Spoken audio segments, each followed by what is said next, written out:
దీంతో లోకల్ మార్కెట్లో బిజినెస్ చేయడం కష్టం. దీన్ని దుబాయ్ పంపించేద్దాం. ఎవడడ్డొస్తాడో చూస్తాను. ఇంద్రను ఎవడు కాపాడతాడో చూస్తాను. ఆ రోజు కృష్ణవేణి చనిపోతానంటేనే ఇంటిల్లిపాది తల్లడిల్లిపోయారు.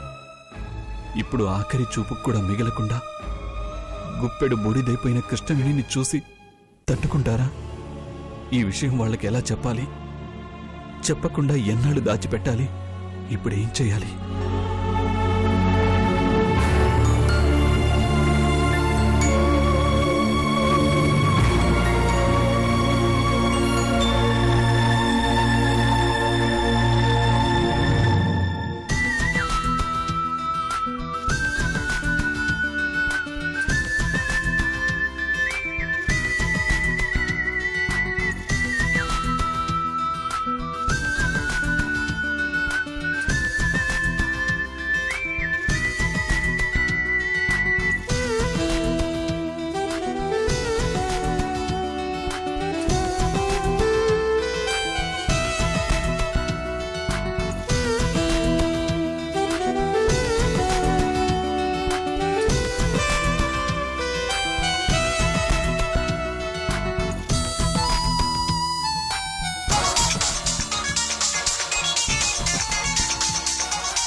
హాయ్, ఇన్నాళ్ళ గుర్తొచ్చానా?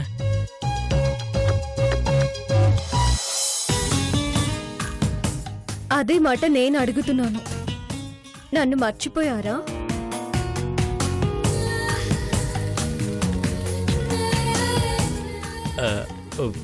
నువ్వే నన్ను మర్చిపోయావు. అవును, మర్చిపోయాను. నా పాపిట బిళ్ళ, చెవి చుంక, ముక్కు పుడక, మెడలో చైన్, చేతికి వంకె, వడ్డాణం, కాలికి మువ్వలు అన్నీ ఎక్కడో పోగొట్టుకున్నాను.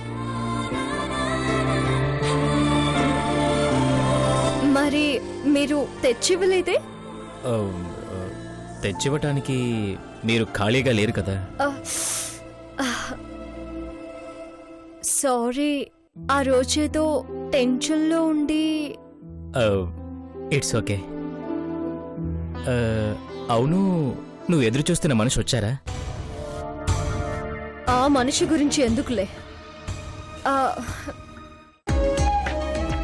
మీరు ఎవరి కోసము ఎదురు చూడటం లేదా? నా కోసం ఎవరైనా ఎదురు చూస్తున్నారేమోనని చూస్తున్నాను. ఇంతకీ మీరేం చేస్తుంటారు? బేసిక్గా లాయర్ని, కాకపోతే కోర్టుకు వెళ్ళాలని లేదు.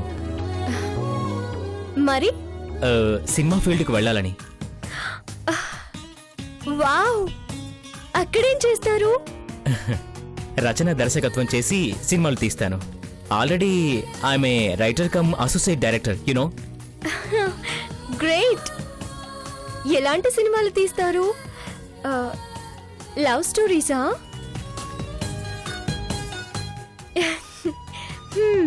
ప్రేమ కథలు తీయాలంటే ప్రేమలో సక్సెస్ అవ్వకూడదు మరి. రియల్ లైఫ్ లో భగ్న ప్రేమికులైన వాళ్లే రియల్ లైఫ్ లో గొప్ప ప్రేమ కథలు తీస్తారు. ఆహా, అలా అని ఏమైనా రూల్ ఉందా? సెంటిమెంట్ ఉంది. మరి మీరు మీ లవ్ ని వదులుకుంటారా? ఏం, మీకు ఫెయిల్యూర్ లవ్ స్టోరీస్ అంటే ఇష్టమా? లవ్ లో ఫెయిల్ అవటం మీకు ఇష్టమైతే చెప్పండి.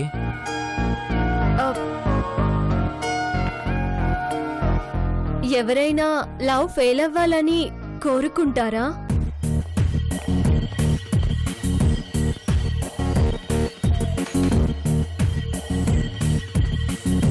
సక్సెస్ అయ్యి మేడ్ ఫర్ ఈచ్ అదర్ అనిపించుకోవాలని.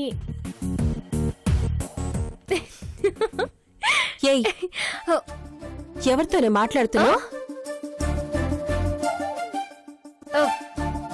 ఎవరూ లేరు.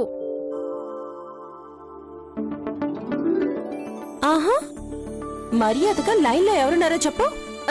నా నా ఫ్రెండు. ఆహా, బాయ్ ఫ్రెండా? ఎవరో చెప్పు.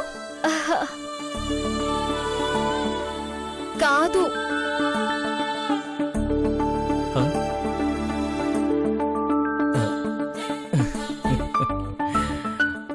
కాదా? నిజం చెప్పు. తేజ కాదా?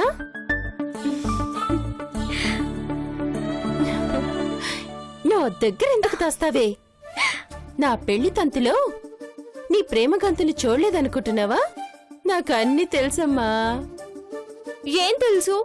కొత్తగా పెళ్లి చేసుకొని భర్తతో కబుర్లు చెప్పకుండా ఎవరెవరు ప్రేమలో పడ్డారు, ఆ ప్రేమ ఎందాక వచ్చింది అని ఎంక్వైరీలు చేయడం తెలుసా? ఆ? అయినా మా బ్యాచిలర్స్ తో మీకేం పని? మాలాంటి వాళ్ళు మీ మధ్యలోకొచ్చి మిమ్మల్ని డిస్టర్బ్ చేయాలి, కానీ నువ్వు మమ్మల్ని డిస్టర్బ్ చేస్తే ఎలా? అది కాదే. వెళ్ళు, ముందు బావగారి దగ్గరికి వెళ్ళు. వెళ్ళి క్యాన్సిల్ అయిన శోభనం గురించి, వెళ్ళబోయి హనీమూన్ గురించి, కనబోయే పిల్లల గురించి, ఇద్దరు ముద్దు ముగ్గురు వద్దు అని ఫ్యామిలీ ప్లానింగ్ గురించి అడుగు. అల్లరి పిల్ల. వెళ్ళమ్మా, వెళ్ళు వెళ్ళు వెళ్ళు వెళ్ళు వెళ్ళు వెళ్ళు. నిన్ను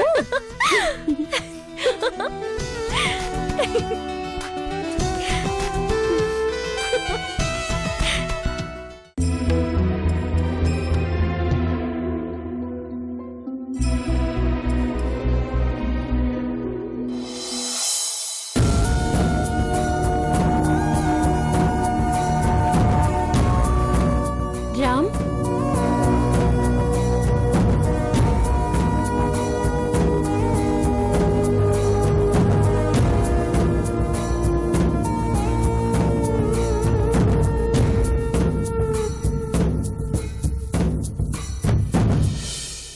ఏమైంది రామ్? నాకు నా మనసేం బాలేదు Ishika. Please leave me alone.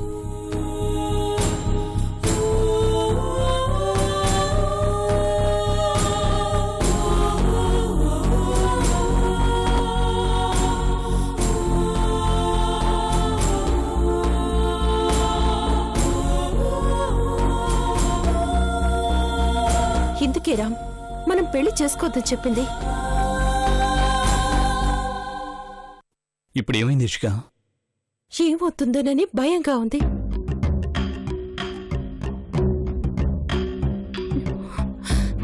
నేను దేన్నైనా భరిస్తాను, కానీ నాపై ఎవరైనా జాలి చూపినా, నన్ను నిర్లక్ష్యం చేసినా నేను భరించలేను. జాలితో నన్ను పెళ్లి చేసుకుని నన్ను నిర్లక్ష్యం చేస్తే ఏం మాట్లాడుతున్నావు ఇషిక? ఇంకెలా మాట్లాడాలి రామ్? మన పెళ్ళై 10 ఏళ్లు కాలేదు, 2 రోజులే అయింది. మనం కొత్త దంపతుల్లా ఉన్నావా? మనలా ఎవరైనా ఉంటారా? పెళ్లికి ముందు మన ఫ్రెండ్స్ ఇషిక. మన ఫ్రెండ్స్కి ఏదైనా ప్రాబ్లం వస్తే ఆదుకోవాల్సిన బాధ్యత మనపై లేదా? ఉంది. ఆదుకోవడానికి ఒక హద్దు కూడా ఉంది. పెళ్లి జరిగిన రోజే ఎంత చెప్పినా వినకుండా ఇంట్లోంచి బయటికెళ్ళావు. పసుపు బట్టలు కట్టుకున్న రోజే రక్త బట్టలతో తిరిగొచ్చావు.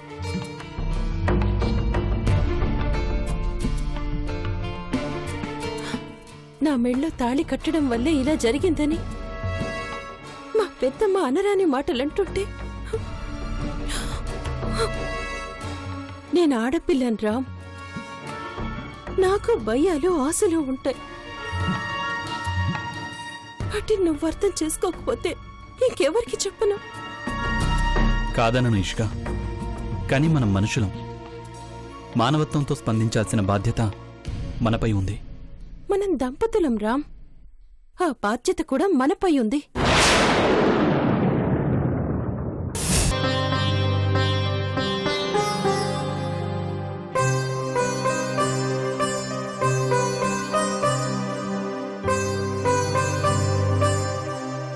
సారీ.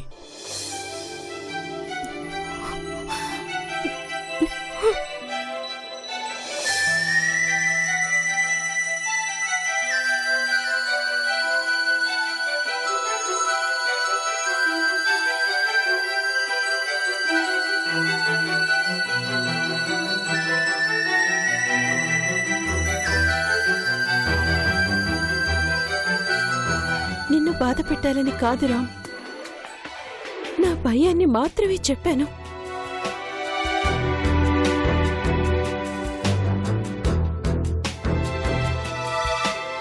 పెళ్లికి ముందు మనం ఫ్రెండ్స్మి కాబట్టి అర్థం చేసుకుంటావని చెప్పాను.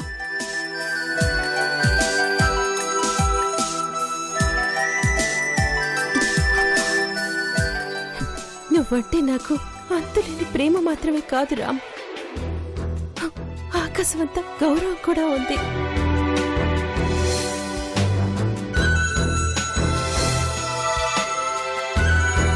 It's okay. త్వరలో మనం హనీమూన్కి వెళ్దాం కదా, అక్కడ ఏ ప్రాబ్లమ్స్ ఉండవు. సరేనా? Thank you Ram.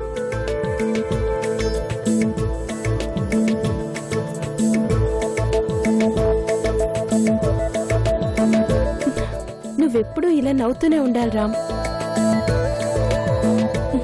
మూడీగా ఉంటే నాకు చాలా బాధగా ఉంటుంది. సరే పద, భోంచేద్దాం రా. అన్నట్టు నీకో విషయం చెప్పడం మర్చిపోయాను. ఏంటి? రేపు మమ్మీ నీకు గిఫ్ట్ ఇవ్వబోతుంది. గిఫ్ట్ ఏంటి? ఏమో నాకు తెలీదు, సర్ప్రైజ్ అనుకుంటా. సరేరా, భోంచేద్దాం రా. పద.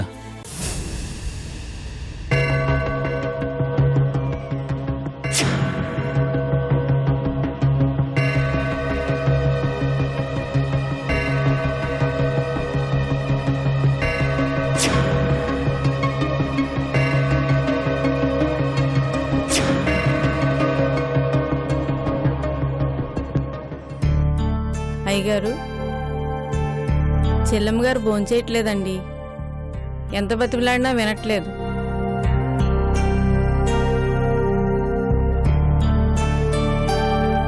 భోజనం తీసుకురా.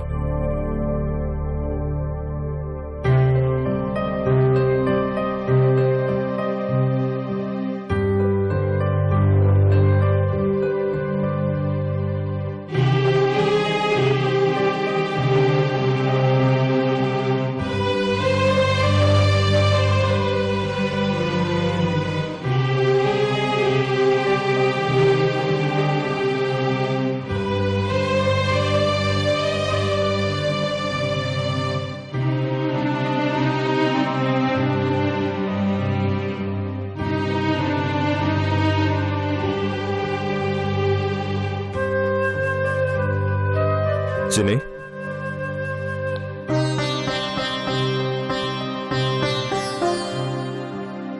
ఏంటమ్మా భోంచేయకుండా ఆలోచిస్తున్నావు? నాకు ఆకలిగా లేదు. ఎందుకు? ఈ అన్నయ్యపై కోపంతో కడుపు నిండిపోయిందా?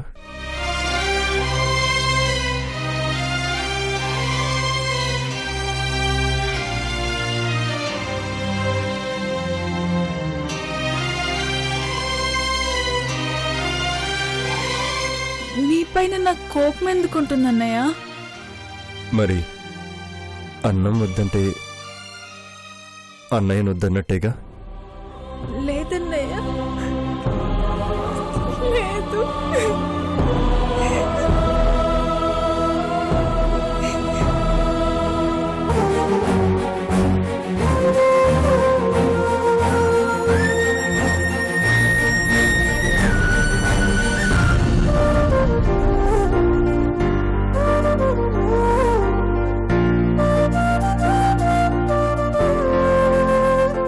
నీకన్నా ముందు పుట్టినవాడినమ్మా నేను. నీకోసమే పుట్టినవాడిని.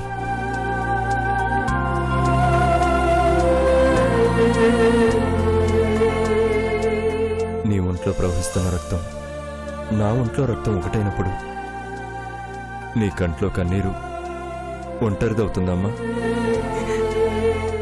అన్నయ్య నీకు బాధ వస్తే కన్నీళ్ళు వస్తాయి. నీ కన్నీళ్లను చూస్తే నాకు రక్తం వస్తుంది చిన్ని. నాకు నువ్వు తప్ప ఇంకెవరున్నారు చెప్పు?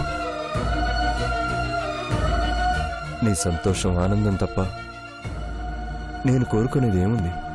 నాకు తెలుసు అన్నయ్య, నిన్ను బాధ పెట్టాలని కాదు.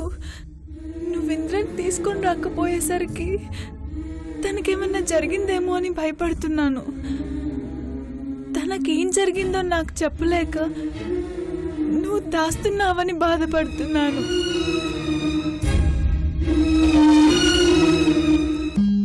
చెప్పన్నయ్య, ఇంద్ర క్షేమంగానే ఉన్నాడా? తన నిజంగానే తీసుకొస్తావా? ప్రాణాలతోనే తీసుకొస్తావా?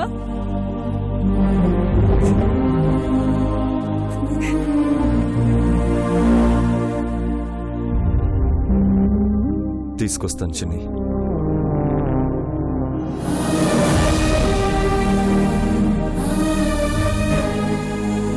ఇంద్రను క్షేమంగా ప్రాణాలతో తీసుకొస్తాను. ఇంద్ర కోసం ఆల్రెడీ మన వాళ్ళు వెతుకుతున్నారు. నేను అదే పనిలో ఉన్నాను. తప్పకుండా ఇంద్రాన్ని తీసుకొచ్చి నీ ముందు నిలబెడతాను. నన్ను నమ్ము.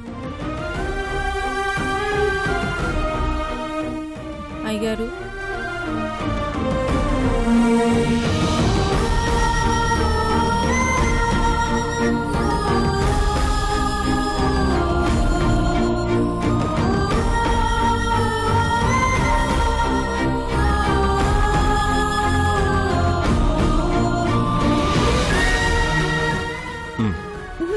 వద్దన్నయ్య, నిజంగా నాకు ఆకలిగా లేదు. కొంచెం తినమ్మా. వద్దు.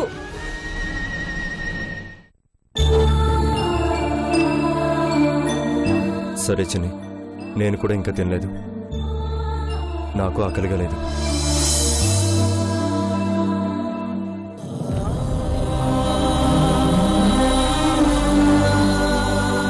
నువ్వు నిద్రపో. నీకెందుకు ఆకలిగా లేదు?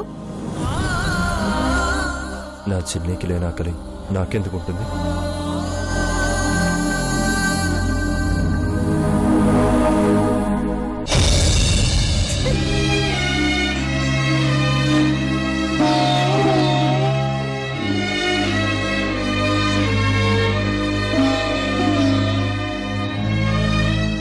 చిన్నప్పుడు నువ్వు పాల కోసం ఏడ్చేదానివి.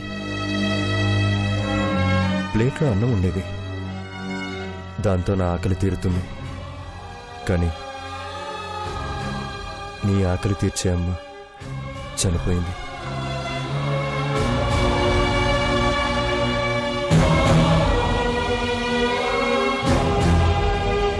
ఎదురుగా అన్నం ఉన్నా నువ్వు పస్తున్నావన్న బాధతో నేను ఏమీ తినేవాణ్ణి కాదు.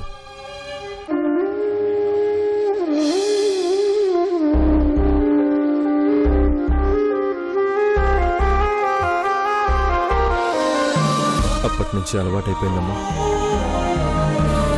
నువ్వు పస్తుంటే నేను పస్తుండటం.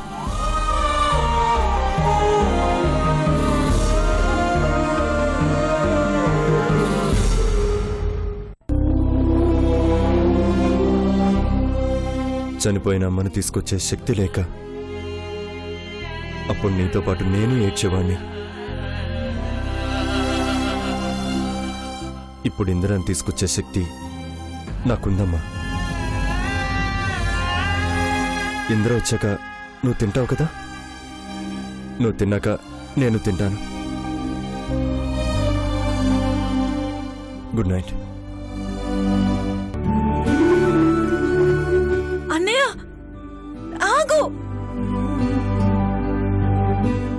నాకు ఆకలేస్తుంది అన్నయ్య. అన్నం పెట్టవా?